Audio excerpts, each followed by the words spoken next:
ونعوذ بالله من شرور أنفسنا ومن سيئات أعمالنا من يهده الله فلا مضل له ومن يضلل فلا هادي له وأشهد أن لا إله إلا الله وحده لا شريك له وأشهد أن محمدا عبده ورسوله الذي بلغ الرسالة وأدى الأمانة ونصح الأمة وكشف الغمة وتركنا على محجة البيضاء ليلها كنهارها لا يزيغ عنها إلا هالك أما بعد فقد قال الله تعالى في كلامه المجيد وفرقانه الحميد أعوذ بالله من الشيطان الرجيم بسم الله الرحمن الرحيم يا أيها الذين آمنوا اتقوا الله حق تقاته ولا تموتن إلا وأنتم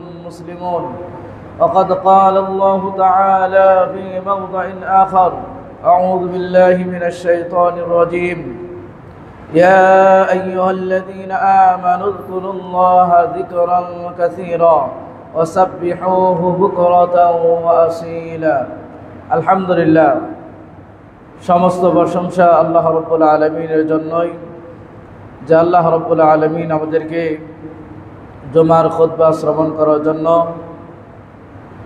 যথাসময়ে মসজিদে আসার তৌফিক দান করেছেন। অসংখ্য অগণিত মানুষের মধ্য থেকে কল্যাণ চেয়েছেন বিদায় আমাদেরকে মসজিদে আসার সুবর্ণ সুযোগ দিয়েছেন। সেজন্য আল্লাহ রাব্বুল আলামিনের শুকরিয়া আদায় করি, সকলে বলি আলহামদুলিল্লাহ। অতঃপর দরুদ ও সালাম বর্ষিত হোক নবী মুহাম্মদুর রাসূলুল্লাহ সাল্লাল্লাহু আলাইহি ওয়াসাল্লামের উপর, যার অক্লান্ত পরিশ্রমের মাধ্যমে মানব জাতির জন্য পূর্ণাঙ্গ জীবন ব্যবস্থা তথা ইসলাম ধর্মকে যার মাধ্যমে পেয়েছি, যিনি অক্লান্ত পরিশ্রম করে গোটা উম্মতের জন্য তার জীবনকে অতিবাহিত করেছেন, মানব জাতির কল্যাণের জন্য প্রত্যেকটা দিক নির্দেশনা তিনি আমাদের দিয়েছেন। সেই মহান নেতার পর বর্ষিত হোক অজস্র দরুদ ও সালাম, সকলে বলি আল্লাহুম্মা সাল্লি আলাইহি আল্লাহুম্মা বারিক আলাইহি। অতঃপর দূর দূরান্ত ও কাছে থেকে আগত সম্মানিত সমাবেত মুসল্লিয়ান ইকরাম, পর্দার আড়ালে মা ও বোনেরা, আজকে যে বিষয়টি আমরা আলোচনা করব সেটি হচ্ছে আল্লাহ রাব্বুল আলামিনকে স্মরণ করার ফজিলত। আমরা আমাদের জীবনের প্রত্যেকটা দিনের হিসাব যদি আমরা দেখি, তাহলে দেখা যাবে আল্লাহ রাব্বুল আলামিনের স্মরণের তুলনায় দুনিয়াবি কাজকর্ম, ব্যস্ততা, আনুষাঙ্গিক আলোচনা, সমালোচনা, আড্ডা ইত্যাদিতেই আমাদের সময়গুলো বেশি অতিবাহিত হয়। কাজে আমাদের উচিত যে আল্লাহ রাব্বুল আলামিনকে স্মরণ করলে এর বিনিময়ে আমরা কি পাব, এবং আল্লাহ রাব্বুল আলামিন আমাদের গাফেলদের অন্তর্ভুক্ত হতে নিষেধ করেছেন। নিঃসন্দেহে যারা আল্লাহ রাব্বুল আলামিনের স্মরণ থেকে নিজেকে গুটিয়ে নেয়, নিজেকে আড়াল করে রাখে, সে ব্যক্তি অবশ্যই গাফেলদের অন্তর্ভুক্ত। আর আল্লাহ রাব্বুল আলামিন এই গাফেলদের অন্তর্ভুক্ত হতে আমাদের নিষেধ করেছেন।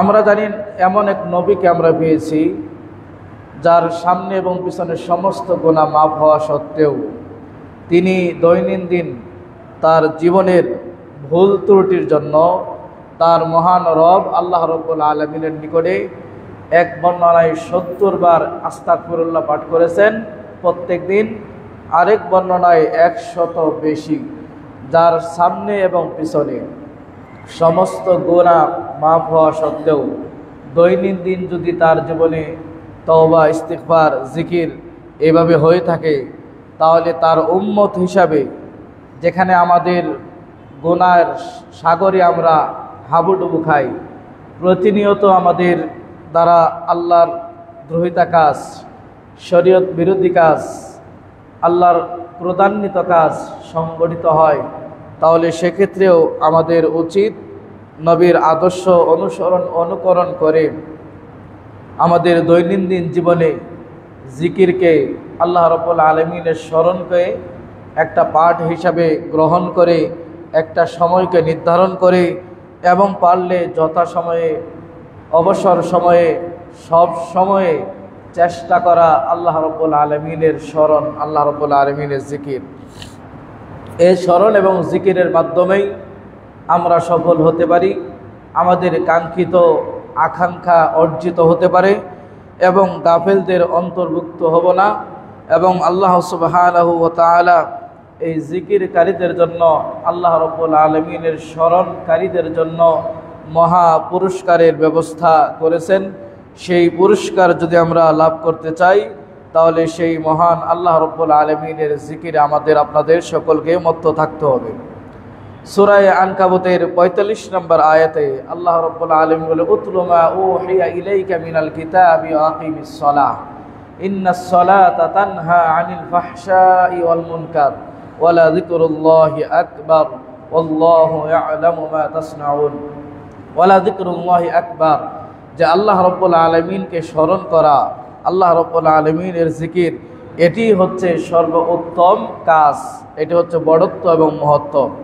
অনুরূপভাবে আল্লাহ সুবহানাহু ওয়া তাআলা সূরা বাকারার ১৫২ নম্বর আয়াতে বলেন, ফাযকুরুনি আযকুরুকুম, তোমরা আমাকে স্মরণ করো, আযকুরুকুম, তাহলে আমি তোমাদের স্মরণ করব। তাহলে জিকিরের মাধ্যমে, আল্লাহ রাব্বুল আলামিনকে স্মরণের মাধ্যমে আল্লাহ রাব্বুল আলামিনও আমাদেরকে স্মরণ করবেন। তাহলে আল্লাহ রাব্বুল আলামিনের স্মরণে যদি আমরা থাকতে চাই, আল্লাহ রাব্বুল আলামিনের জিকিরে যদি আমরা নিজেকে রাখতে চাই, তাহলে আল্লাহ রাব্বুল আলামিনের জিকির সর্বপ্রথম আমাদের করতে হবে। জিকির মানে আমাদের দেশের তথাকথিত লাফালাফি, কাদাকাদি, চিল্লাচিল্লি, গাছের উপরে উঠে যাওয়া, বাঁশ বেয়ে প্যান্ডেলের উপরে উঠে যাওয়া, বক্তার ঘাড়ের উপর লাফ দিয়ে পড়ে যাওয়া, বিভিন্ন পদ্ধতিতে হু হা ইত্যাদি, এই জিকিরের কথা বলছি না, বলছি কোরআন এবং সুন্নাহর আলোকে আল্লাহ রাব্বুল আলামিন যে পদ্ধতি, যে রীতি, যে নীতি এবং যে আদর্শ মুহাম্মদ সাল্লাল্লাহু আলাইহি ওয়াসাল্লাম তার উম্মার জন্য রেখে গিয়েছেন, সেই জিকিরের পদ্ধতির কথা বলছি। যারা আমাদের দেশে প্রচলিত এভাবে জিকির করে, তারা কোরআনের এই আয়াতের, শুধু এই আয়াত নয়, আরও অসংখ্য অগণিত আয়াত এবং হাদিসের অবব্যাখ্যা করে নিজেদের মতো করে তারা জিকির করে। তার আগে আপনাদের কাছে প্রশ্ন করতে চাই, সামান্য একটা অজুর পদ্ধতি, এই পদ্ধতিটা কার হবে? মুহাম্মদ সাল্লাল্লাহু আলাইহি ওয়াসাল্লাম, তাই না? অজুর পদ্ধতি আপনা আমার মন মতো করলে হবে? আগে বুক ধুলাম, তারপরে হাত ধুলাম, এরপরে পা ধুলাম, সবার আগে পা শুরু করলাম, হবে? হবে না। তাহলে সামান্য অজুতেই যদি মুহাম্মদ সাল্লাল্লাহু আলাইহি ওয়াসাল্লামের পদ্ধতি হয়, সালাত ৫ ওয়াক্ত পদ্ধতি মুহাম্মদ সাল্লাল্লাহু আলাইহি ওয়াসাল্লামের, হজ পদ্ধতি মুহাম্মদ সাল্লাল্লাহু আলাইহি ওয়াসাল্লামের, সালাত পদ্ধতি মুহাম্মদ সাল্লাল্লাহু আলাইহি ওয়াসাল্লামের, সকল কাজ হতে হবে মুহাম্মদ সাল্লাল্লাহু আলাইহি ওয়াসাল্লামের পদ্ধতিতে। সেই জিকিরের পদ্ধতিটাও মুহাম্মদ সাল্লাল্লাহু আলাইহি ওয়াসাল্লামেরই হতে হবে, এর বাইরে যাওয়ার কোনো সুযোগ নেই। আসুন, আমাদের দেশে যারা এভাবে জিকির করে লাফিয়ে গাছে উঠে যায় এবং কাপড় চোপড়ের কোনো খোঁজ খবর থাকে না, কখনো স্টেজে বক্তার ঘাড়ের উপরে উঠে যায়, কখনো গলা চেপে ধরে, কখনো বুক চাপড়ায়, কখনো উদ্ভট ইত্যাদি ইত্যাদি, কোরআন সুন্নাহ এই ধরনের জিকিরের কথা কখনোই বলে নাই। আল্লাহ সুবহানাহু ওয়া তাআলা সূরা আরাফের ২০৫ নম্বর আয়াতে বলেন, ওয়াযকুর রাব্বাকা ফী নাফসিকা তাদাররুআ ওয়া খীফা ওয়া দুনাল জাহরি মিনাল কওলি বিল গুদুই ওয়াল আসাল ওয়া লা তাকুম মিনাল গাফিলিন। আল্লাহ সুবহানাহু ওয়া তাআলা বলেন, ওয়াযকুর রাব্বাকা ফী নাফসিকা তাদাররুআ, যে তুমি তোমার রবকে স্মরণ করো এমনভাবে, ভীত সন্তুষ্টভাবে এবং নিজে নিজে, এবং কোনো ধরনের উচ্চ বাচ্চ আওয়াজ ছাড়াই, সকাল এবং সন্ধ্যায়। তাহলে সকাল এবং সন্ধ্যায় আমরা আমাদের রবের জিকির অনুসরণ এমনভাবে করব, উচ্চ শব্দ ব্যতি রেখে, ভয় ভীতি সঞ্চারের মাধ্যমে এবং নির্জনে একাকিত্বভাবে। এবং এটাও আল্লাহ রাব্বুল আলামিন বলেছেন, ওয়ালা তাকুম মিনাল গাফিলিন, এবং যারা গাফেল বিমুখ তাদের অন্তর্ভুক্ত হবে না। তাহলে জিকিরের মাধ্যমে আমরা আল্লাহ রাব্বুল আলামিনকে স্মরণ করতে পাবো, অনুরূপভাবে গাফেলদের অন্তর্ভুক্ত থেকে আমরা মুক্ত থাকব। অনুরূপভাবে সূরা জুমার 10 নম্বর আয়াতে আল্লাহ সুবহানাহু ওয়া তাআলা বলেন ওয়াযকুরুল্লাহা কাসীরান লাআল্লাকুম তুফলিহুন, তোমরা বেশি বেশি আল্লাহ রাব্বুল আলামিনকে স্মরণ করো, লাআল্লাকুম তুফলিহুন, এতে করে তোমরা সফল হবে। যদি আমাদের দৈনন্দিন জীবনে, আমাদের কর্মজীবনে, ব্যক্তি জীবনে, পারিবারিক জীবনে, সামাজিক জীবনে, রাষ্ট্রীয় জীবনে, দুনিয়ার জীবনে, পরকালের জীবনে যদি আমরা সফল হতে চাই, তাহলে অবশ্যই আমাদের দৈনন্দিন জীবনে আল্লাহ রাব্বুল আলামিনের জিকির, আল্লাহ রাব্বুল আলামিনের স্মরণ আমাদের অবশ্যই রাখতে হবে।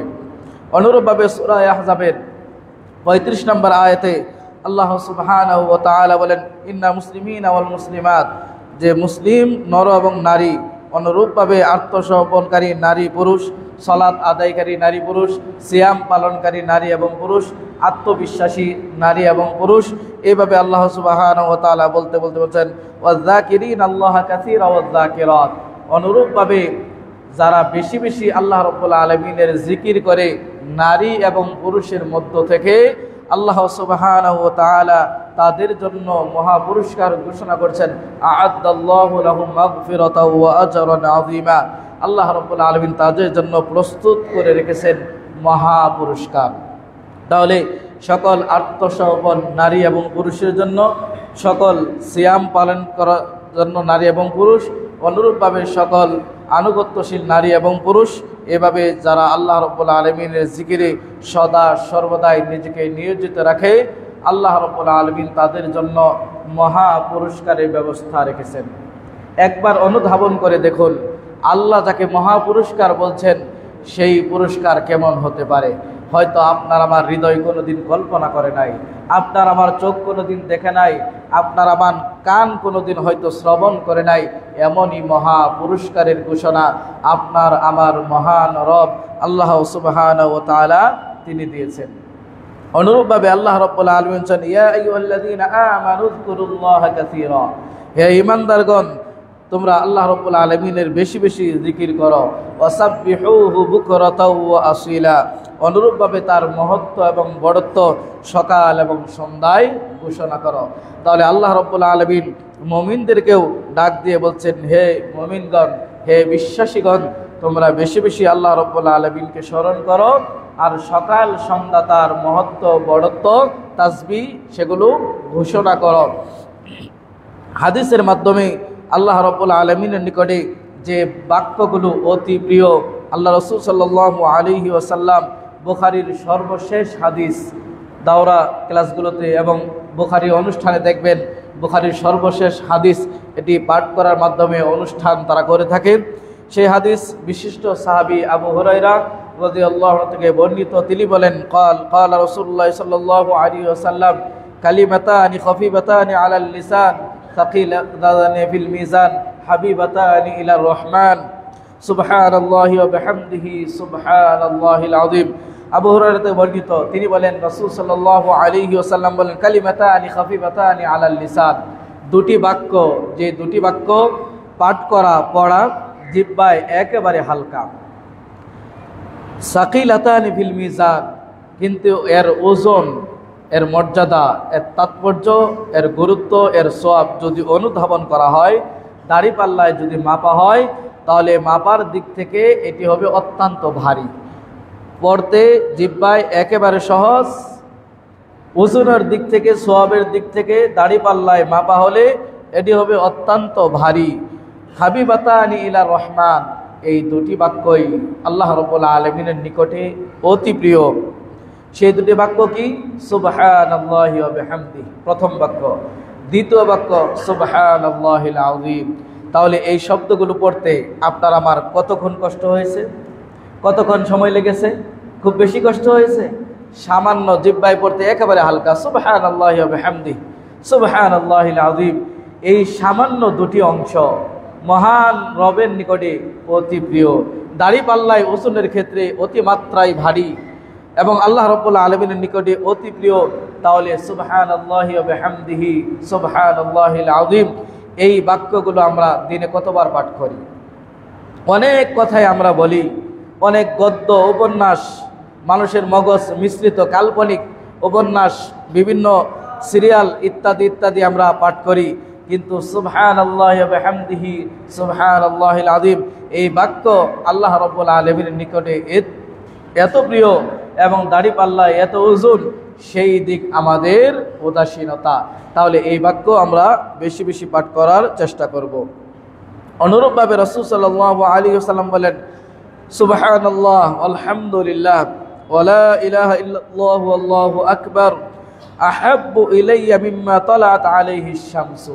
মুসলিমের বর্ণনায় আল্লাহ রাসূল সাল্লাল্লাহু আলাইহি ওয়াসাল্লাম বলেন যে সুবহানাল্লাহ আলহামদুলিল্লাহ ওয়া লা ইলাহা ইল্লাল্লাহ আল্লাহু আকবার এই বাক্য আহাব্বু ইলাইয়া এতটাই প্রিয়, মিম্মা তালাআত আলাইহি শামসু মানে দুনিয়াতে সূর্য উদিত হলে যা কিছু আছে এর চাইতে উত্তম, এর চাইতে প্রিয়, এর চাইতে অত্যন্ত মহাব্বতের দোয়া সুবহানাল্লাহ আলহামদুলিল্লাহ ওয়া লা ইলাহা ইল্লাল্লাহু আল্লাহু আকবার। পৃথিবীতে সূর্য উদিত হলে এর ভিতরে যা আছে এর মধ্যে সবচাইতে কল্যাণকর দোয়া সুবহানাল্লাহ আলহামদুলিল্লাহ ওয়া লা ইলাহা ইল্লাল্লাহু আল্লাহু আকবার।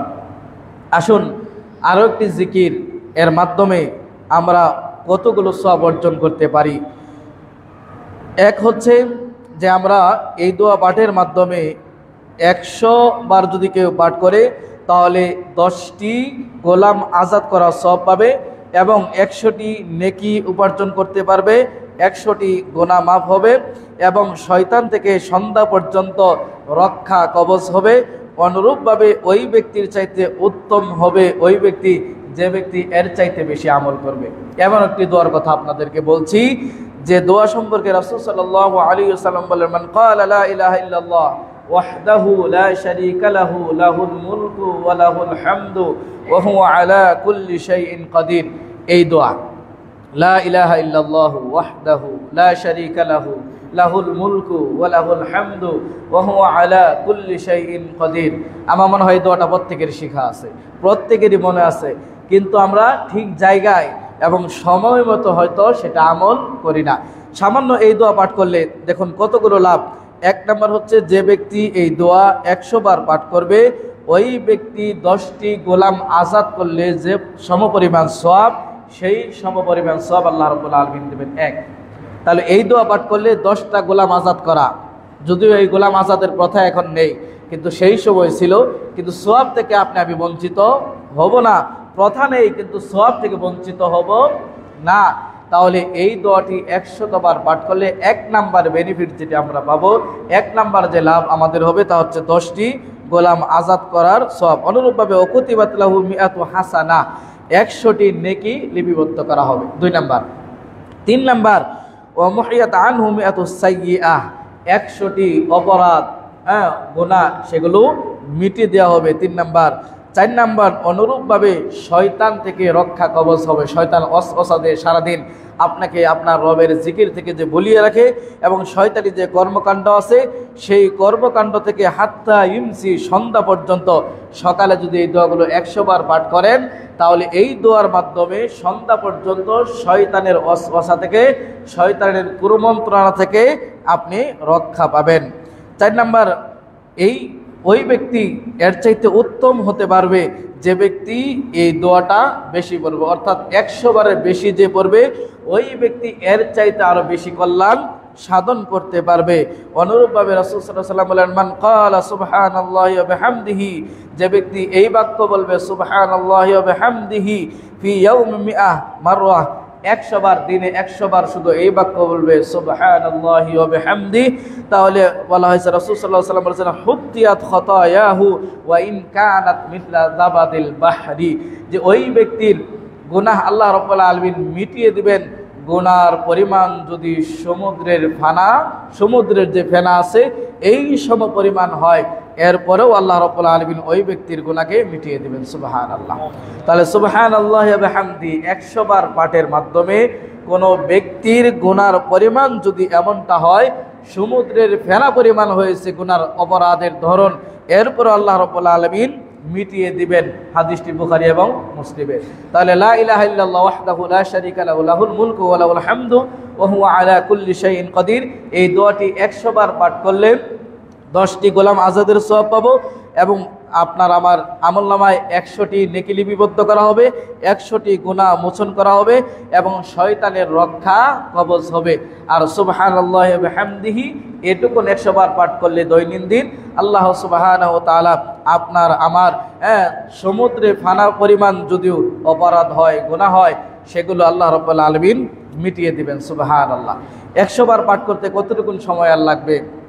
ফজরের পরে যদি আমরা 10-15 মিনিটে আলাপ লা ইলাহা ইল্লাল্লাহ ওয়াহদাহু লা শারীকা লাহ লাহুল মুলকু ওয়া লাহুল হামদু ওয়া হুয়া আলা কুল্লি শাইইন কাদির, এই দোয়া হয়তো 10 থেকে 15 মিনিট, তাহলে 10-15 মিনিটে আমরা কতগুলো সওয়াব পাবো।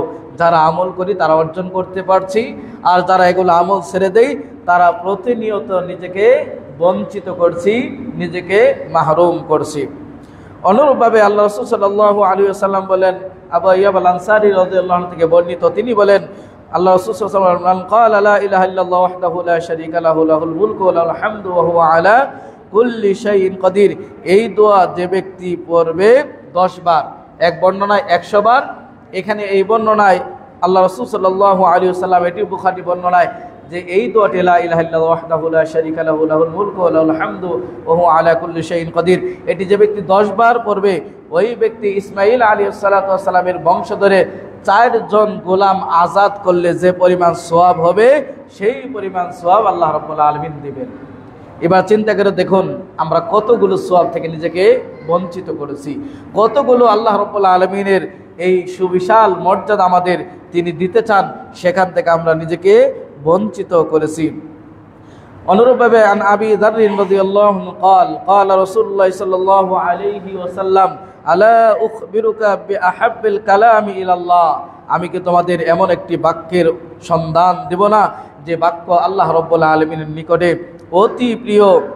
ইন্নাল কালামি ইলাল্লাহ, যে আল্লাহ রাব্বুল আলামিনের নিকটে সেই বাক্যটি অত্যন্ত প্রিয়, সেই বাক্যটি হচ্ছে সুবহানাল্লাহি ওয়া বিহামদিহি।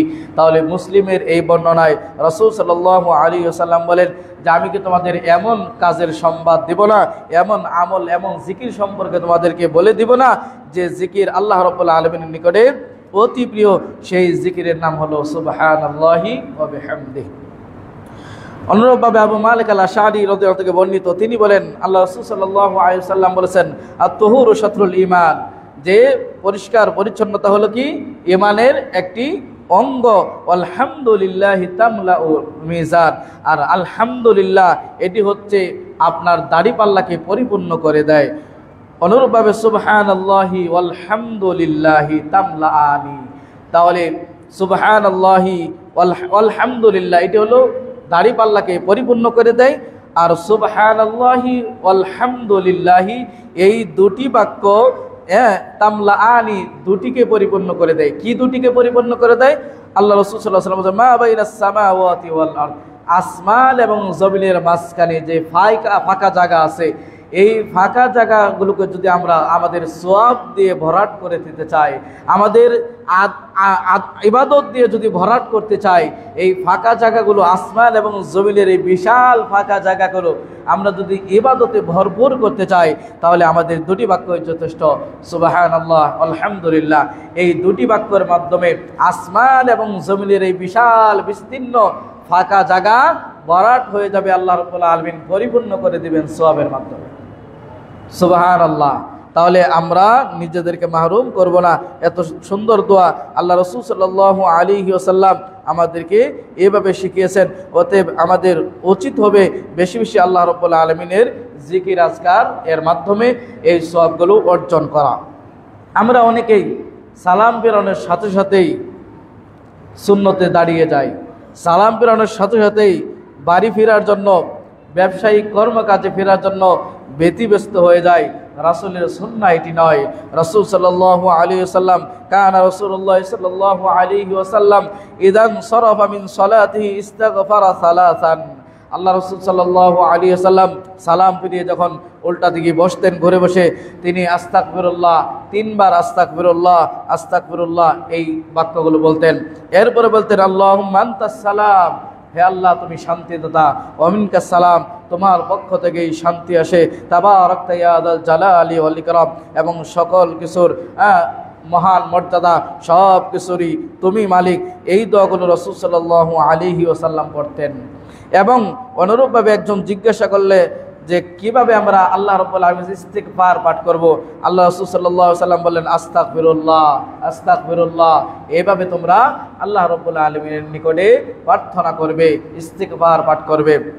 তাহলে এই রাসূল সাল্লাল্লাহু আলাইহি ওয়াসাল্লাম সালাম ফেরানোর পরে আস্তাগফিরুল্লাহ 3 বার বলতেন। এরপর আল্লাহুম্মা আনতাস সালাম ওয়া মিনকাস সালাম তাবারাকতা ইয়া যাল জালালি ওয়াল ইকরাম। অনুরূপ আরেক বর্ণনায় আল্লাহ রাসূল সাল্লাল্লাহু আলাইহি ওয়াসাল্লাম সালাত শেষ করেই বলতেন লা ইলাহা ইল্লাল্লাহ ওয়াহদাহু লা শারীকা লাহু লাহুল মুলকু ওয়া লাহুল হামদু ওয়া হুয়া আলা কুল্লি শাইইন কাদির। আল্লাহুম্মা লা মানিআ লিমা আ'তাইতা ওয়া লা মু'তিয়া লিমা মানা'তা ওয়া লা ইয়ানফা'ু যাল জাদ্দি মিনকাল জাদ। আল্লাহুম্মা আ'ইন্নি আলা যিকরিকা ওয়া শুকরিকা ওয়া হুসনি ইবাদাতিক। সুবহানাল্লাহি ওয়া বিহামদিহি আদাদা খালকিহি ওয়া রিদা নাফসিহি ওয়া জিনাতা আরশিহি ওয়া মিদাদা কালিমাতি। অনেক দোয়া রাসূল সাল্লাল্লাহু আলাইহি ওয়াসাল্লাম পাঠ করতেন। যদি সবগুলোকে একত্রিত করা যায় তাহলে প্রায় 30-এর উপরে দোয়া হবে, যে দোয়াগুলো রাসূল সাল্লাল্লাহু আলাইহি ওয়াসাল্লাম সালাম ফেরানোর পরে পড়তেন। আপনি আমি কয়টা পড়ি? প্রশ্ন আপনার কাছে, আপনি আমি এই দোয়াগুলোর কয়টা দোয়া পড়ি বা কয়টা দোয়া আপনার আমার মুখস্থ আছে? যদিও মুখস্থ থাকে, ব্যস্ততায় এমন আস্তাগফিরুল্লাহ পড়ার সময় নাই, উঠে সুন্নত পরে আমরা বাড়ি চলে যাই। অথচ রাসূল সাল্লাল্লাহু আলাইহি ওয়াসাল্লাম এই দোয়াগুলো সালাম ফেরানোর পরেই তিনি এইভাবে পাঠ করতেন। আসুন আমরা সলাতে সময়কে আরও একটু বৃদ্ধি করি এবং সলাতে আরও একটু নিজের মনকে ধীর স্থির করি, এবং সলাতের পরেও সুন্নাহ দ্বারা প্রমাণিত রাসূলের পঠিত দোয়াগুলো আমরা একটু সময় নিয়ে বসে পড়ার চেষ্টা করি। এরই মাধ্যমে আমরা সফল হতে পারবো। দুনিয়ার ব্যস্ততা আজকে আছে, কালকে শেষ হয়ে যেতে পারে। জুমার সালাত আদায়ের পরে ব্যস্ততায় আপনি আমি চলে গেলাম, আসরে আসতে পারবো এর কোনো গ্যারান্টি নাই। কিন্তু 10 মিনিট সময় আপনি এখানে বসে থাকলে আপনার দুনিয়াবি কোনো কাজের ব্যাঘাত করবে এরকম কোনো বর্ণনা নেই, বরং যেটি হবে সেটি হচ্ছে আপনি সফল হবেন। যদি মসজিদে বসে জিকির আজকার এগুলো বেশি বেশি করতে পারেন, যেখানে আপনি যেখানেই থাকেন জিকির আজকার যদি করতে পারেন তাহলে শান্তি, মসজিদে প্রবেশ করলেই দেখবেন অন্যরকম একটি শান্তি অনুভূত হয়। যখনই ঢুকবেন দেখবেন ব্যবসা বাণিজ্যের লাভ লসের কোনো হিসাব এখানে আর মাথায় আসে না। মসজিদে যখন ঢুকবেন তখন কার সাথে দ্বন্দ্ব, কার সাথে হিংসা, এগুলো দেখবেন মনে আর আসে না। মসজিদে আসছেন আপনার রবের নিকটে, যেন আপনি রবের সাথে একটি সেতু বন্ধন, তার সাথে এখন যোগাযোগ করছেন, তার সাথে আপনি সব কিছু বলছেন। পৃথিবীর কারো কাছে আপনি এখন চাচ্ছেন না, আপনি এখন যার সাথে কানেকশন আপনার সেটি হচ্ছে আল্লাহ সুবহানাহু ওয়া তাআলা। এর সাথে যিনি দিতে পারেন, যিনি নিতে পারেন, যিনি উপকার করতে পারেন, যিনি অপকার করতে পারেন, যিনি চাইলে এই মুহূর্তে আপনাকে আমাকে ফিনিশ করে দিতে পারেন, যিনি চাইলে আপনাকে আমাকে এবং অনেক বিশাল সম্পদের মালিক করে দিতে পারেন, যিনি চাইলে সকালবেলার বিশাল সাম্রাজ্য সন্ধ্যাবেলায় একেবারে সব কিছু নদীর ভাঙনে বিলীন হয়ে যেতে পারে, সেই আল্লাহ রাব্বুল আলামিনের নিকটে আপনি আমি আসি। তাহলে মসজিদে যতক্ষণ থাকবেন দেখবেন অন্যরকম শান্তি। শীতকালে আসবেন দেখবেন মসজিদের ভিতরে আলাদা একটা গরমের ভাব। কে দিয়েছেন? আল্লাহ রাব্বুল আলামিন। গরমের দিনে আসবেন অনেক প্রচণ্ড গরম, ঘেমে আসবেন। কারেন্ট না থাকলেও মসজিদে প্রবেশের পরে দেখবেন আলাদা একটা প্রচণ্ড গরমে শান্তি, শীতল, ঠান্ডা অনুভূত হয়। আল্লাহ রাব্বুল আলামিনের নিকটে আসছেন, তাই আল্লাহ রাব্বুল আলামিন আপনাকে মাহরুম করেন না, করবেন না, কিন্তু আপনি আমি সেগুলো হাত পেতে নিতে জানি না। অনুরূপভাবে আল্লাহ রাসূল সাল্লাল্লাহু আলাইহি ওয়াসাল্লামের নিকটে আন্নাল ফুকারা মুহাজিরিনা আতাউ রাসূলুল্লাহ সাল্লাল্লাহু আলাইহি ওয়াসাল্লাম, মুহাজিরদের যারা অসহায় দরিদ্র তারা সেই সাহাবীরা রাসূলের নিকটে আসলো। ফাকালু, এবং বলল যাহাবা আহলাদ দুসুর, যে আল্লাহ রাসূল সাল্লাল্লাহু আলাইহি ওয়াসাল্লাম যে যাহাবা আহলাদ দুসুর বিদারাজাতিল উলা, যারা সম্পদশালী এরা সম্পদ আল্লাহর রাস্তায় বন্টনের মাধ্যমে, সদকা করার মাধ্যমে এরা তো মর্যাদা বেশি লাভ করে। ইউসাল্লুনা কামা নুসাল্লি, তারা সেভাবে সালাত আদায় করে আমরা যেভাবে সালাত আদায় করি। ওয়া ইয়াসুমুনা কামা নাসুম, তারাও সেভাবে সিয়াম পালন করে আমরা যেভাবে সিয়াম পালন করি। ওয়ালাহুম ফাদলুম মিন আমওয়ালিল, কিন্তু তারা সম্পদের মাধ্যমে কি করে? হজ আদায় করে, উমরা আদায় করে, দান সদকা করে। তাহলে আমরা তো তাদের কাছ থেকে পিছিয়ে গেলাম। কাদের বক্তব্য? মুহাজিরদের মধ্যে দরিদ্র সাহাবীদের বক্তব্য। রাসূলের নিকটে এসে তারা বললেন, হে আল্লাহ রাসূল, ধন সম্পদ ওলারা তারা আল্লাহর রাস্তায় ধন সম্পদ সদকা করে, হজের মাধ্যমে, উমরার মাধ্যমে, দান সৎকার মাধ্যমে, জিহাদের মাধ্যমে তারা আল্লাহ রাস্তায় সম্পদ থাকার কারণে ব্যয় করে। এরা তো আমাদের অগ্রগামী হয়ে গেল। তাহলে আমরা কি করব? আল্লাহ রাসূল সাল্লাল্লাহু আলাইহি ওয়াসাল্লাম বলে, আলা ওয়া আল্লিমুকুম শাইআন, আমি কি তোমাদের এমন কিছু শিখিয়ে দিব না, তুদরিকুনা বিহি মান সাবাকাকুম, যে তারা যেভাবে অগ্রগামী হয়েছে তোমরা তাদেরকে ধরতে পারবে এবং তার পরবর্তী যারা আসবে তাদেরকেও তোমরা অগ্রগামী হিসাবে ধরতে পারবে। আমি কি তোমাদের এমন কিছু শিখিয়ে দিব না? আল্লাহ রাসূল সাল্লাল্লাহু আলাইহি ওয়াসাল্লামকে সাহাবীরা বললেন, ক্বালু বালা, হ্যাঁ অবশ্যই, আপনি আমাদেরকে এমন বাক্য শিখিয়ে দিন যে বাক্যের মাধ্যমে আমরা আমাদের ধনী সম্পদ, যারা সম্পদশীল, সম্পদ আল্লাহ রাস্তায় ব্যয়ের মাধ্যমে যারা বেশি সওয়াব অর্জন করতে পারবে, আমরা তো আমাদের সম্পদ নেই, আমরা কিভাবে তাদের এই মর্যাদা অর্জন করতে পারি? আল্লাহ রাসূল সাল্লাল্লাহু আলাইহি ওয়াসাল্লাম শিখিয়ে দিলেন, তুসাব্বিহুন, তোমরা তাসবিহ পাঠ করো, সুবহানাল্লাহ পাঠ করো, ওয়া তাহমিদুন, এবং আলহামদুলিল্লাহ পাঠ করো, ও তুকাব্বিরুন, এবং আল্লাহু আকবার, এই তাকবীর পাঠ করো। তা প্রত্যেক সালাতের পরে কতবার? 33 বার সুবহানাল্লাহ, আলহামদুলিল্লাহ, আল্লাহু আকবার, এগুলো 33 বার করে তোমরা কি করো? সালাতের পরে পাঠ করো। এতে করে কি হবে? সালাতের পরে যদি এইভাবে তোমরা 33 বার করে সুবহানাল্লাহ, আলহামদুলিল্লাহ, আল্লাহু আকবার এইভাবে পাঠ করো, তাহলে তোমরাও তাদের অন্তর্ভুক্ত হতে পারবে যারা সম্পদ থাকা সত্ত্বে আল্লাহ রাস্তায় হজের মাধ্যমে, উমরার মাধ্যমে, জিহাদের মাধ্যমে, সৎকার মাধ্যমে তারা নিজেদেরকে সম্মান ভূষিত করতে চায়, বেশি সওয়াব অর্জন করতেছে, তোমরাও তাদের কাতারে বসতে পারবে। তাহলে সালাতের পরে তোমরা যদি 33 বার করে সুবহানাল্লাহ, আলহামদুলিল্লাহ, আল্লাহু আকবার এগুলো পাঠ করো। অন্য বর্ণনায় এরপরে সাহাবীরা এসে বলল, আল্লাহ রাসূল সাল্লাল্লাহু আলাইহি ওয়াসাল্লাম, আপনি যে আমাদের আমল শিখিয়ে দিয়েছেন যে যারা সম্পদশালী তারা আমাদের আগে চলে গেল সম্পদ ব্যয়ের মাধ্যমে, তারাও তো এখন এই শব্দ আপনি যে আমার শিখিয়ে দিয়েছেন সুবহানাল্লাহ, আলহামদুলিল্লাহ, আল্লাহু আকবার, এটা তো এখন তারাও জেনে গেছে, এখন অবস্থা কি হবে? এখন তো আবার সেই সমান হয়ে গেল। আল্লাহ রাসূল সাল্লাল্লাহু আলাইহি ওয়াসাল্লাম বলেন, যালিকা ফাদলুল্লাহি ইউতিহি মান ইয়াশা, এটা আল্লাহর অনুগ্রহ, তিনি যার উপর চান তাকে করেন। এটা আপনার হিংসা করা যাবে না, আল্লাহর অনুগ্রহ, এটা আল্লাহর দয়া। আল্লাহ যদি সম্পদশালী হয়, সে হজ করে, উমরা করে এবং এই সালাতের পরে 33 বার করে, আর সম্পদ আপনার নাই, হ্যাঁ আপনি এটা করেন, তাহলে ওই ব্যক্তির সম্পদ থাকার পরেও যদি দান করার মাধ্যমে এই সওয়াব অর্জন করতে চায়, আপনি আমি করতে পারবো। আর সম্পদশীল ব্যক্তি সে যদি দান সদকা করে এবং উমরা করে, হজ করে, জিহাদে ব্যয় করে, আর এই দোয়াগুলো পাঠ করে, তাহলে সে সফল কাম হবে, অগ্রগামী হবে। এটি হচ্ছে আল্লাহ রাব্বুল আলামিনের দয়া, অনুগ্রহ। আল্লাহ যার উপর চান তিনি তার উপর করবেন, এতে আপনার আমার কিছু করার নেই, কিন্তু আপনাকে আমাকে ইবাদত করে যেতে হবে। অনুরূপভাবে আল্লাহ রাসূল সাল্লাল্লাহু আলাইহি ওয়াসাল্লাম বলেন, মান সাব্বাহা লিল্লাহি ফি দুবরি কুল্লি সালাতিন সালাসা ওয়া সালাতিন, যে ব্যক্তি প্রত্যেক সালাতের পরে সুবহানাল্লাহ, আলহামদুলিল্লাহ, ওয়া লা ইলাহা ইল্লাল্লাহ, আল্লাহু আকবার এগুলো 33 বলে 3 33 99, এবং সে পূর্ণ করবে 100 লা ইলাহা ইল্লাল্লাহ ওয়াহদাহু লা শারীকা লাহু লাহুল মুলকু ওয়া লাহুল হামদু ওয়া হুয়া আলা কুল্লি শাইইন কাদির গুফিরাত খাতায়াহু ওয়া ইন কানাত মিছলা যাবাদিল বাহরি। তাহলে ওই ব্যক্তির গুনাহ আল্লাহ রাব্বুল আলামিন মিটিয়ে দিবেন। সেই গুনার পরিমাণ যদি সমুদ্রের ফেনা পরিমাণ হয়, সমুদ্রের উত্তাল সে ঢেউর পরিমাণ যদি হয়, তারপরে আল্লাহ রাব্বুল আলামিন ওই ব্যক্তির গুনাহ মিটিয়ে দিবেন।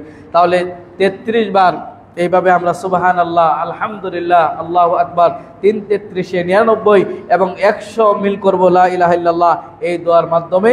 তাহলে আল্লাহ রাব্বুল আলামিন সমুদ্রের সেই তরঙ্গের ঢেউর পরিমাণ যদি আমাদের অপরাধ হয়, গুনাহ হয়, সেগুলো আল্লাহ রাব্বুল আলামিন মাফ করে দিবেন মুসলিমে বর্ণনায়। কিন্তু সালাত পরেই আমরা দৌড়বাড়ির দিকে, সালাত পরেই খেলাধুলার দিকে, সালাত পরেই দুনিয়াবির কাজের সাথে আমরা 10-15 মিনিট সালাতের পরে, বিশেষ করে ফজরের পরে এবং আসর সালাতের পরে আপনি 10-15 মিনিট মসজিদে অবস্থান করার চেষ্টা করুন। বিশেষ বিশেষ জিকির আজকার আছে, বিশেষ কিছু দোয়া আছে, সেই দোয়াগুলো পাঠ করুন। এর মাধ্যমে আপনি এই হাদিসের বর্ণিত যে মর্যাদা, যে বরকত, যে মহত্ব, যে বড়ত্ব, যে মর্যাদা, তাৎপর্য, সেগুলো আপনি অবশ্যই অর্জন করতে পারবেন। তাহলে আমাদের উচিত অন্ততপক্ষে প্রত্যেক সালাতের পরে এবং ফজরের পরে এবং আসরের পরে, সকাল সন্ধ্যা কিছু সময় নির্ধারণ করা, যে এই সময়গুলো কমপক্ষে মসজিদে বসে সালাতের পরে 10 থেকে 15 মিনিট আপনি সকাল সন্ধ্যার পঠিত দোয়াগুলো পাঠ করার চেষ্টা করবেন এবং হাদিসের বর্ণনাগুলো বোঝার চেষ্টা করবেন। অনুরূপভাবে রাসূল সাল্লাল্লাহু আলাইহি ওয়াসাল্লাম প্রত্যেক সালাতের পরেই 4টি বিষয় থেকে পানা আশ্রয় আল্লাহ রাব্বুল আলামিনের নিকটে চাইতেন। একটি হচ্ছে আল্লাহুম্মা ইন্নী আউযু বিকা মিন আযাবি জাহান্নাম। আল্লাহ রাসূল সাল্লাল্লাহু আলাইহি ওয়াসাল্লাম তাশাহুদ সালাতে তাশাহুদ পড়ার পরে 4টি বিষয় আল্লাহ রাব্বুল আলামিনের নিকটে আশ্রয় প্রার্থনা করতেন সালাতে তাশাহুদ পড়ার পরে। এক, আল্লাহুম্মা ইন্নী আউযু বিকা মিন আযাবি জাহান্নাম, জাহান্নাম থেকে আশ্রয়। অনুরূপভাবে মিন আযাবিল কবর, এবং কবরের আযাব থেকে আশ্রয়। তৃতীয় নাম্বার মিন ফিতনাতিল মাহইয়া ওয়াল মামাত, জীবন মৃত্যুর যে ফিতনা সেখান থেকে। 4 নাম্বার মিন শাররি ফিতনাতিল মাসিহিদ দাজ্জাল, দাজ্জালের ফিতনা থেকে। তাহলে তাশাহুদ এবং সালামের আগ পর্যন্ত মাঝখানের সময়গুলো আল্লাহ রাসূল সাল্লাল্লাহু আলাইহি ওয়াসাল্লাম এইভাবে এই দোয়াগুলো আল্লাহ রাব্বুল আলামিনের নিকটে বিশেষ করে 4টি বস্তু থেকে আশ্রয় তিনি চাইতেন। সেইখানে আমাদের উচিত আল্লাহ রাব্বুল আলামিনের নিকটে এই আশ্রয়গুলো প্রার্থনা করা। আল্লাহ রাব্বুল আলামিনের নিকটে বেশি বেশি আমরা আশ্রয় প্রার্থনা করব ইনশাআল্লাহ। অনুরূপভাবে আয়েশা থেকে বর্ণিত, তিনি বলেন কানা নবী সাল্লাল্লাহু আলাইহি ওয়াসাল্লাম ইকসিরু আইয়াকুলা ফি রুকুইহি, আল্লাহ রাসূল সাল্লাল্লাহু আলাইহি ওয়াসাল্লাম রুকুইহি ওয়া সুজুদি, রুকু এবং সাজদায় যে দোয়াগুলো বেশি পড়তেন, সুবহানাকাল্লাহুম্মা রাব্বানা ওয়া বিহামদিকা আল্লাহুম্মা ইগফিরলি। তাহলে এই দোয়া রুকু এবং সাজদায় বেশি বেশি আল্লাহ রাসূল সাল্লাল্লাহু আলাইহি সাল্লাম পাঠ করতেন, সুবহানাকাল্লাহুম্মা রাব্বানা ওয়া বিহামদিকা আল্লাহুম্মা ইগফিরলি। অনুরূপভাবে আল্লাহ রাসূল সাল্লাল্লাহু আলাইহি সাল্লাম রুকু এবং সাজদাতে আরো একটি দোয়া পাঠ করতেন বেশি বেশি, সুবহান কুদ্দুসুন রব্বুল মালাইকাতি ওয়া রূহুন। এই দোয়াগুলো রাসূল সাল্লাল্লাহু আলাইহি সাল্লাম বেশি বেশি পাঠ করতেন। অনুরূপভাবে রাসূল সাল্লাল্লাহু আলাইহি সাল্লাম বলেন আম্মা রুকুউ ফাআযিমুহু ফি, রুকুতে বেশি বেশি সুবহান রাব্বিয়াল আযীম এই দোয়া বেশি বেশি তোমরা পাঠ করো। ওয়া আম্মা সুজুদু ফাস্তাহিদু ফিদ দুআ, আর সেজদাতে বেশি বেশি দোয়া করার চেষ্টা করো। কেন? সেজদাতে আল্লাহ রাব্বুল আলামিন দোয়া কবুল করে থাকেন। তাহলে রুকুতে সুবহান রাব্বিয়াল আযীম আল্লাহর বড়ত্ব বেশি বর্ণনা করব, আর সাজদাতে বেশি বেশি আমরা দোয়া করার চেষ্টা করব, কেননা দোয়া সাজদাতে আল্লাহ রাব্বুল আলামিন কবুল করে থাকেন। অনুরূপভাবে আবু হুরায়রা থেকে বর্ণিত, আল্লাহ রাসূল সাল্লাল্লাহু আলাইহি ওয়াসাল্লাম বলেন আকরাবু মা ইয়াকুনুল আবদু মির রাব্বিহি ওয়া হুয়া সাজিদুন, যে বান্দা তার রবের সবচাইতে নিকটবর্তী হয় যে সময় সেটি হচ্ছে সেজদারত অবস্থায়। বান্দা তার রবের অতি নিকটে হয়। কোনো ব্যক্তি যদি তার রবের নিকটবর্তী হতে চায়, কোনো ব্যক্তি যদি তার রবের অতি নিকটে যেতে চায়, তাহলে সে ব্যক্তি যেন বেশি বেশি সেজদা করে। আর আল্লাহ রাসূল সাল্লাল্লাহু আলাইহি ওয়াসাল্লাম ফাকসিরুদ দুআ, অতএব ব্যক্তি বান্দা যেহেতু তার রবের সেজদায় সবচাইতে নিকটবর্তী হয়, ফাকসিরুদ দুআ, অতএব সেই জায়গায় সেজদারত অবস্থায় তোমরা বেশি বেশি দোয়া পাঠ করো। সাজদাতে আল্লাহ রাসূল সাল্লাল্লাহু আলাইহি ওয়াসাল্লাম বেশি যে দোয়াগুলো পড়তেন, আল্লাহুম্মা ইগফিরলি যামবি কুল্লা, হে আল্লাহ আমার সমস্ত গুনাহ মাফ করে দাও, দিক্কাহু ওয়া জিল্লাহু, ছোট এবং বড় সবগুলোই মাফ করো, আউয়ালাহু ওয়া আখিরাহু, শেষ এবং শুরু সবগুলো মাফ করে দাও, ওয়া আলানিয়া ওয়া সিররা, এবং প্রকাশ্য এবং গোপনে যা আছে সবগুলো তুমি আমাকে ক্ষমা দাও। কে বলছেন? যার সামনে এবং পিছনে সমস্ত গুনাহ খাতা মাফ ছিল, মুহাম্মদ সাল্লাল্লাহু আলাইহি ওয়াসাল্লাম।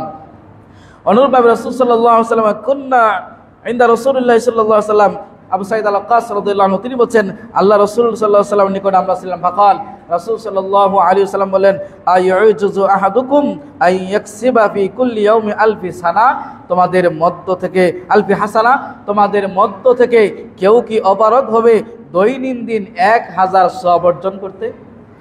দৈনন্দিন 1000 সওয়াব হাসানা উত্তম কাজ অর্জন করতে অক্ষম হবে?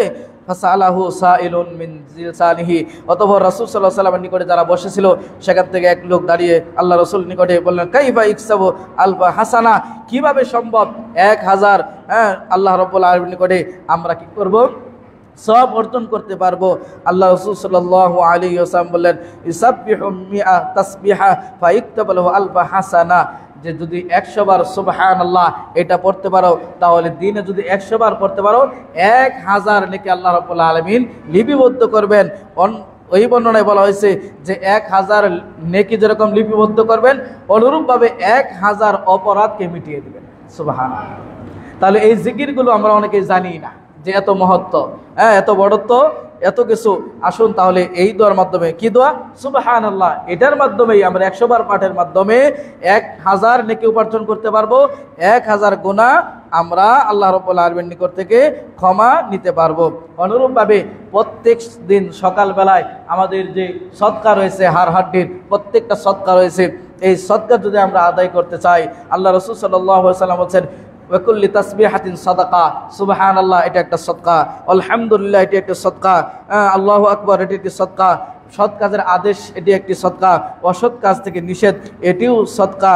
অনুরূপভাবে এইগুলোর পরিবর্তে যদি আপনি জোহার সময় সলাতে 2 রাকাত সলাত পড়েন, তাহলে আপনার শরীরের প্রত্যেকটা অঙ্গ প্রত্যঙ্গের যে জোড়া, 360টি যে জোড়া, এই 360টি জোড়ার সদকা হয়ে যাবে। 2 রাকাত সলাত যদি জোহার সময়, নাস্তার সময় 2 রাকাত সলাত আমরা পড়তে পারি, তাহলে আমাদের এটা শরীরের সদকা হয়ে যাবে। তাহলে আমাদের শরীরের সদকাগুলো আদায় করা দরকার, এতে করে আমাদের শরীর ভালো থাকবে। আল্লাহ রাসূল সাল্লাল্লাহু আলাইহি ওয়াসাল্লাম যারা জিকির করে এবং যারা জিকির করে না, এদের দৃষ্টান্ত স্থাপন করেছেন জীবিত এবং মৃত ব্যক্তির সাথে।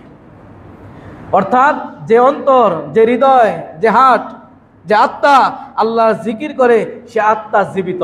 আর যে অন্তর গাফেল, আল্লাহর জিকির করে না, সেই অন্তর মৃত ব্যক্তির মতো। আল্লাহ রাসূল সাল্লাল্লাহু আলাইহি ওয়াসাল্লাম এইভাবেই তিনি পার্থক্য করেছেন। অনুরূপভাবে তাহলে বোঝা যাচ্ছে যে যে ব্যক্তি আল্লাহর জিকির করবে, ওই ব্যক্তির অন্তর জীবিত। আপনি আমি শরীরের উপরের দিক থেকে যতই জীবিত থাকি, যদি অন্তর গাফেল থাকে, আল্লাহর স্মরণ থেকে আপনি আমি নিজেকে গাফেল রাখি, তাহলে উপরে যতই আপনি আমি জীবিত হই, ভিতরে অন্তরের দিক থেকে আপনি আমি একেবারে মৃত।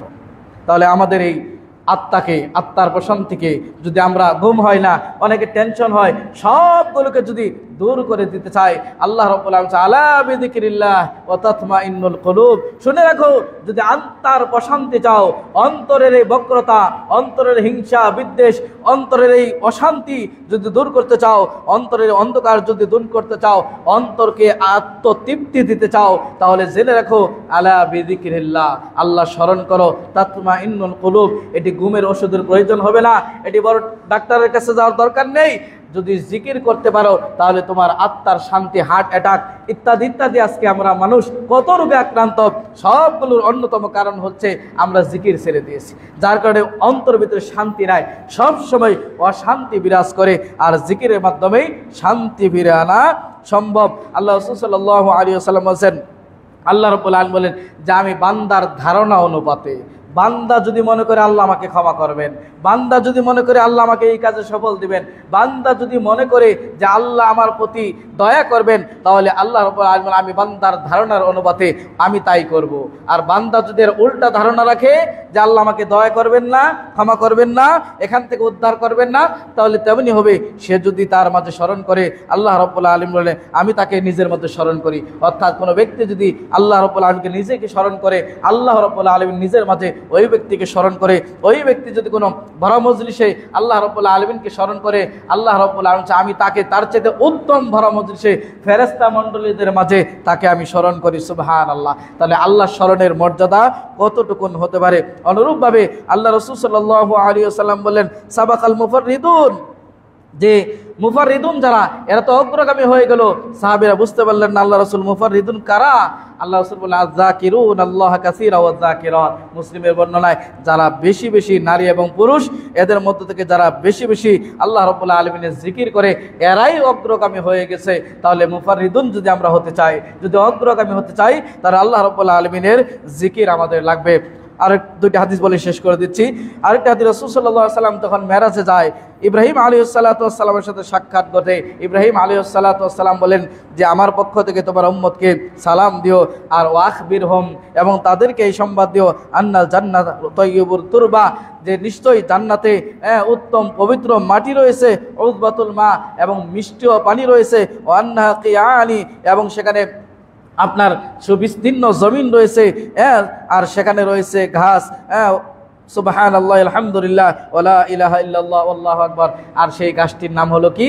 সুবহানাল্লাহ, আলহামদুলিল্লাহ, ওয়ালা ইলাহা ইল্লাল্লাহ। অন্য বর্ণনায় যারা এই দোয়া পড়বে সুবহানাল্লাহ, আলহামদুলিল্লাহ, আল্লাহ রাব্বুল আলামিন জান্নাতে তার জন্য একটি খেজুর বৃক্ষ রোপণ করবেন, আর সেই বৃক্ষের ফল হবে সুবহানাল্লাহ, আলহামদুলিল্লাহ, ওয়ালা ইলাহা ইল্লাল্লাহ। জান্নাতের ফল মিষ্ট, পানিগুলো মিষ্ট এবং বিস্তীর্ণ জমিন এবং মাটিগুলো পুত পবিত্র। সর্বশেষ যে হাদিস আপনাদের বলে দিতে চাই, যদি আমরা কোনো ধনভাণ্ডার পেতে চাই যেটা গচ্ছিত, মানুষের কিছু সম্পদ গচ্ছিত রাখে, যখন একেবারে অনুপায় হয়ে যায় তখন সেই গচ্ছিত সম্পদ তাকে সহায়তা করে এবং সে একটা নির্ভর করে থাকে যে আমার অমুক জায়গায় গচ্ছিত সম্পদ রয়েছে, আমি যদি কোনো বিপদে পড়ে যাই চিন্তা নেই, সেখান থেকে আমি আবার ঘুরে দাঁড়াবো। সেই গচ্ছিত সম্পদ, জান্নাতের সেই গচ্ছিত সম্পদ যদি আপনি আমি পেতে চাই, আল্লাহ রাসূল সাল্লাল্লাহু আলাইহি ওয়াসাল্লাম আলা আদুল্লুকা আলা কাসীরিন মিন কুনুজিল জান্নাহ, আমি কি তোমাদের এমন সম্পদ দিব না, এমন কিছু কথা বলে দেব না যেটি হচ্ছে জান্নাত সেই গচ্ছিত সম্পদ। আল্লাহ রাসূল সাহাবীরা বললেন, ক্বালু ইয়া রাসূলুল্লাহ, হ্যাঁ অবশ্যই আপনি বলে দেন, লা হাওলা ওয়ালা কুওয়াতা ইল্লা বিল্লাহ। তাহলে বুখারীর বর্ণনায়, বুখারী এবং মুসলিমের বর্ণনায়, যদি আমরা জান্নাতের গচ্ছিত সম্পদ পেতে চাই তাহলে আমাদের পাঠ করতে হবে লা হাওলা ওয়ালা কুওয়াতা ইল্লা বিল্লাহ। এটি হচ্ছে জান্নাতের গচ্ছিত সম্পদ। আসুন আজকে জিকির আজকার সম্পর্কে আল্লাহ রাব্বুল আলামিন কোরআনে এবং রাসূল সাল্লাল্লাহু আলাইহি ওয়াসাল্লাম হাদিসে যে ভাষাগুলো বলেছেন সেগুলো অনেকগুলো বলার চেষ্টা করেছি। আমি সহ সকলকে আল্লাহ রাব্বুল আলামিন এই জিকিরগুলো বেশি বেশি করার তৌফিক দান করুন, আমিন। আকুলু মা তাসমাউলি ওয়া লাকুম ওয়া লিসাইরিল মুসলিমিন ফাস্তাগফিরু ইন্নাহু হুয়াল গফুরুর রহিম।